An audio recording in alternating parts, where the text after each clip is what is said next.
தமிழக வெற்றிக் கழகத்தின் 2வது மாநில மாநாடு மதுரையில் நடந்தேறியுள்ளது.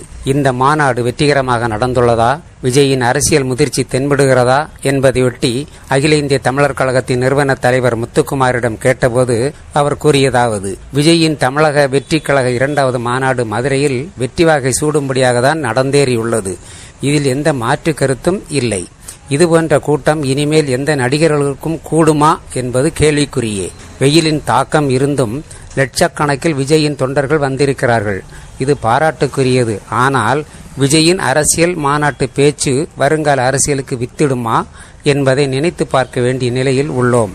என்னை பொறுத்தவரைக்கும் கழுதை தேய்ந்து கட்டரம்பு ஆன கதையாய் விஜயின் அரசியல் கீழ்த்தரமாய் போய்க் கொண்டேதான் இருக்கிறது என்று சொல்ல வேண்டும்.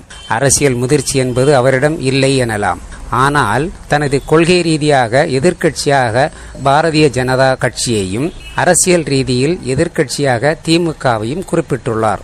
ஆனால் 3வது அணியாக தனித்து போட்டியிடுகிறாரா அல்லது அதிமுகவுடன் ஆதரவு போட்டியிடுகிறாரா என்பதுதான் கேள்விக்குறி. எம்ஜிஆரின் ஆதரவு வாக்குகளை பெற வேண்டும் என்பதற்காகவும் தேமுதிகவின் ஆதரவினை பெறுவதற்காகவும் விஜயகாந்த் அவர்களை என் அண்ணன் எனவும் முழக்கமிட்டிருக்கிறார். அதே வேளையில் பிரேமலதாவும் விஜயை எனது தம்பியாகத்தான் நினைக்கிறேன். அவரது தந்தை சந்திரசேகர் அவர்கள் என் கணவரை வைத்து 17 திரைப்படங்கள் இயக்கியுள்ளார். அந்த படங்களில் விஜய் குழந்தை நட்சத்திரமாக நடித்துள்ளார்.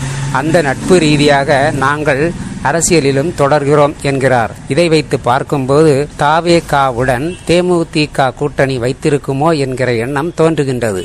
அதே நேரம் அதிமுகவை கைப்பற்றுவதற்கும் அரசியல் தெளிவில்லாமல் அதன் நட்புறவை ஏற்றுக்கொள்ளக்கூடிய அளவிற்கு இல்லாமல் ஏதேதோ உளறியுள்ளார். ஆனால் திமுகவின் எதிரான கட்சியாக தவேகா களத்தில் நிற்கும் என்பதை தெள்ளத் தெளிவாக சொல்லும் விஜய் ஏன் அதிமுகவை தன் பக்கம் இழுக்க மறுக்கிறார் என்பதை நினைத்து பார்க்க வேண்டியிருக்கிறது. ஒருவேளை திமுகவிற்கு எதிரணியில் போட்டியிடும் வேளையில் தொகுதிகளின் அடிப்படையில் அவரவருக்கு விட்டுக் கொடுக்கின்ற மறைமுக அரசியலை விஜய் நடத்த நினைக்கிறாரா, அதன் அடிப்படையில் கூட்டணி ஆட்சியை உருவாக்க நினைக்கிறாரா என்பதையும் நம் மனதில் தோன்றுகின்ற ஒரு புதிராகவே இருக்கிறது.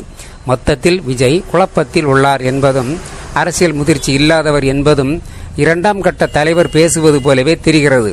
தொண்டர்கள் மட்டுமே நமக்கு நம்பிக்கையாக இருந்தால் போதும் என்று நினைக்கும் விஜய் 40 வயதுக்கு மேலான வாக்காளர்களை தன் பக்கம் இழுக்கும் முயற்சியில் அவர் வெற்றி பெற்றதாக தெரியவில்லை. இதற்கு உதாரணமாக சொல்ல போனால் தவேகா மதுரையில் நடத்திய 2வது மாநாட்டு திடலில் ஆயிரக்கணக்கான நாற்காலிகள் உடைத்து எறியப்பட்டுள்ளன. இதை வைத்து பார்க்கும்போது எப்படிப்பட்ட தொண்டர்கள் இவரது மாநாட்டில் வந்துள்ளனர் என்பது எல்லோருக்கும் நன்கு புரிகிறது. தவேகா தலைவர் அரசியலை பற்றி நன்கு ஆராய வேண்டியிருக்கிறது. அவர் நினைத்தால் திமுகவை வீட்டிற்கு அனுப்ப முடியும். தொண்டர் பலம் அப்படி இருக்கிறது. தொகுதிக்கு குறைந்தபட்சம் 10,000 வாக்குகளை பெறக்கூடிய நிலையில் விஜயின் தனிப்பட்ட சக்தி உள்ளது. ஆனால் அதனை கூட்டணி கட்சியோடு சேர்ந்து சரியான வியூகத்தில் களத்தில் நின்றால் நிச்சயமாக திமுகவை பாதாளத்திற்கு அனுப்ப முடியும் என்பதை இந்த மாநாடு நமக்கு காட்டுகிறது. அப்படி இருக்க விஜய் இதனை எப்படி கையாளப் போகிறார் என்பதுதான் கேள்விக்குறி. இன்னும் ஒருபடி மேலே போனால் அதிமுகவுடன் மறைமுக கூட்டணி வைத்து கூட்டணி ஆட்சி அமைப்பதற்கும் வழிவகை உள்ளது. அதற்கும் விஜய் அரசியல் பக்கத்தை உருவாக்கிட வேண்டும். ஆனால் இதையெல்லாம் விஜய் மேற்கொள்வாரா அல்லது இப்போதே தமிழகத்திற்கு முதலமைச்சர் அரியணையில் ஏறிவிட்டோம் எனும் கனவில் தான் உள்ளாரா என்பதுதான் மாநாட்டினை உற்று கவனித்தவர்களின் கேள்வியாக இருக்கிறது.